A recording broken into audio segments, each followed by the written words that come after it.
ಅತ್ಯಂತ ಸೌಹಾರ್ದಯುತವಾಗಿ ಆಗಿರತಕ್ಕಂಥ ಭೇಟಿ. ನಮಗೆ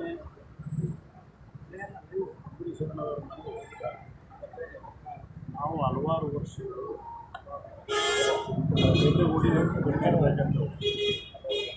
ನಾನು 4ನೇ ತಾರೀಕು ಮಂಡ್ಯ ಲೋಕಸಭಾ ಕ್ಷೇತ್ರದ ಚುನಾವಣೆಗೆ ನಾಮಪತ್ರ ಸಲ್ಲಿಸ್ತಾ ಇದ್ದೇನೆ. ಆ ನಾಮಪತ್ರವನ್ನು ಸಲ್ಲಿಸ್ತಕ್ಕಂಥ ಹಿನ್ನೆಲೆಯಲ್ಲಿ ಅವರ ಸಹಕಾರವನ್ನು ಇವತ್ತು ಅವ್ರ ಮನೆಗೆ ಬಂದಿದ್ದಾರೆ. ಹಲವಾರು ವಿಷಯವನ್ನು ಚರ್ಚೆ ಮಾಡಿದ್ದಾರೆ. ಅವರಿಗೂ ಸಹ ಅವರ ಒಂದು ಉದ್ದೇಶಗಳು ಅಭಿಮಾನಿಗಳಿದ್ದಾರೆ. ನಿನ್ನೆ ದಿನ ಒಂದು ಪ್ರಾಥಮಿಕ ಹಂತದ ಸಭೆ ಮಾಡಿದ್ದಾರೆ. ನಿನ್ನೆ ದಿನ ಅವರು ಸಹ ಹೇಳಿದ್ದಾರೆ, ನಾನು ನನ್ನ ನಿರ್ಧಾರವನ್ನು ಮಂಡ್ಯಗೆ 3ನೇ ತಾರೀಕು ಭೇಟಿ ಕೊಟ್ಟರು.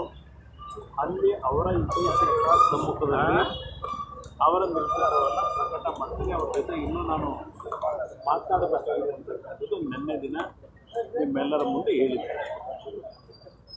ನಾನು ಇವತ್ತೇನು ಚುನಾವಣೆಗೆ ನಾಮಪತ್ರ ಸಲ್ಲಿಸ್ತಕ್ಕಂಥದ್ದಿದೆ, ಅವರು ಸಹ BJP ಜೊತೆ ಒಳ್ಳೆಯ ಬಾಂಧವ್ಯ ಇಟ್ಕೊಂಡಿದ್ದಾರೆ.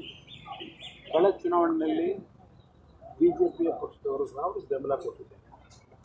ಈಗಲೂ ಸಹ ಅವ್ರ ಜೊತೆಯಲ್ಲಿ BJP ಹೈಕಮಾಂಡ್ ಇರ್ಬೋದು, ವಿಜಯೇಂದ್ರ ಅವರು ಸಹ ಮೊನ್ನೆ ದಿನ ಬಂದು ಹಲವಾರು ವಿಷಯಗಳನ್ನು ಅವರುಗಳು ಚರ್ಚೆ ಮಾಡಿದ್ದಾರೆ.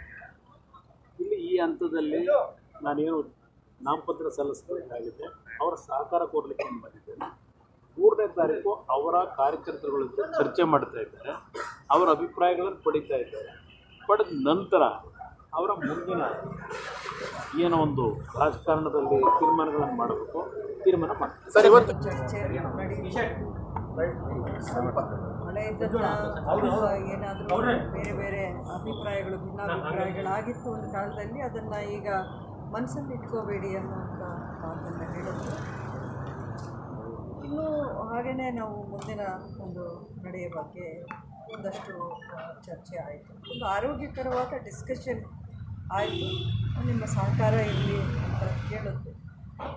ನಾನು ನಿನ್ನೆ ಹೇಳಿದಾಗೆ ನನ್ನ ಕಾರ್ಯಕರ್ತರು, ನನ್ನ ಹಿತೈಷಿಗಳು, ಅವರನ್ನು ಫಸ್ಟ್ ಸಂಪರ್ಕ ಮಾಡಿ ಅವರ ಒಂದು ಒಪ್ಪಿಗೆ ತಗೊಳ್ಳದೆ ನಾನು ಯಾವುದೇ ನಿರ್ಧಾರ ತಗೊಳ್ಳೋಕ್ಕಾಗೋದಿಲ್ಲ ಅನ್ನೋಂಥ ಮಾತನ್ನು ನಾನು ಮುಕ್ತವಾಗಿ ಹೇಳಿದ್ದೀನಿ ಅವರಿಗೆ.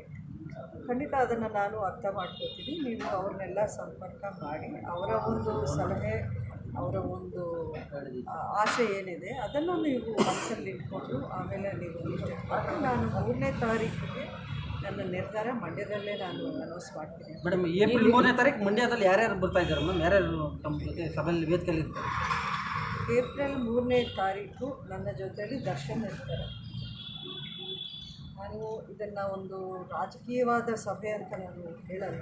ನನ್ನ ನಿರ್ಧಾರ ಏನಿದೆ, ನನ್ನ ಬದ್ಧತೆ ಏನಿದೆ, ನನ್ನ ಬೆಂಬಲಿಗರು, ನನ್ನ ಹಿತೈಷಿರು, ಅಂಬರೀಷ್ ಅವರ ಅಭಿಮಾನಿಗಳು, ಮಂಡ್ಯ ಜಿಲ್ಲೆಯ ಜನತೆ, ಇವರನ್ನು ಉದ್ದೇಶಿಸಿ ನಾನು ಮಾತನಾಡಿ